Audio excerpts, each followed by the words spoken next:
I'm going to show you my summer-proof and sweat-proof makeup routine. I'm first taking the One Size Secure the Sweat and putting it on my upper lip because this is the area where I tend to sweat. It's really not flattering, but I can't help it. It's just going to help the makeup that I put on top really stay on even while I'm sweating. Now I'm going to take the Danessa Myricks Blurring Balm and just put this in the areas where I get shiny but not necessarily sweaty. And for me, that's right here in my T-zone. So now that my primer is done, I'm going to take this MAC Glow Play blush in the shade True Harmony. And it's pretty much a bronzery blush shade, but I'm just going to use it as a bronzer today. The texture of this product is quite light and bouncy, but it has a very nice blurring finish on the skin. It just melts right into your skin and makes you look very, very smooth and flawless. So that's just one very light layer. And then for blush, I'm going to be using another matte finish product. This is the KJH Soft Smudge Blush Stick in the shade Soft Cherry. This is actually the makeup that I'm testing out for High Rocks next weekend. I'm doing the relay race with a couple of friends, so I need my makeup to be pretty much butt-proof. I'm gonna add this Danessa Myricks concealer right under my eyes. Ooh, this shade might be a little light for me, actually. Let's see if I can blend it out. This concealer has pretty good coverage and it has a matte finish, which is perfect for this look because products that are matte tend to be a little bit more long-lasting. I'm just gonna take my blush brush and blend out the edges to make sure everything is seamless on the cheeks. I'm gonna do a little bit of spot concealing. Now I'm going to set my entire face with this Danessa Myricks setting spray.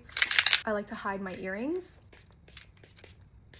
And while that dries, I'm going to do my brows. And then before I go to mascara, I'm actually going to just quickly do my lip liner stain. This is the Wonder Skin lip mask. It's okay if it's not super neat. I try to keep the edges as neat as possible because that's probably the most visible part of this lip stain. But luckily the shade that I'm using is not too pigmented, so it's gonna be pretty natural once I remove it.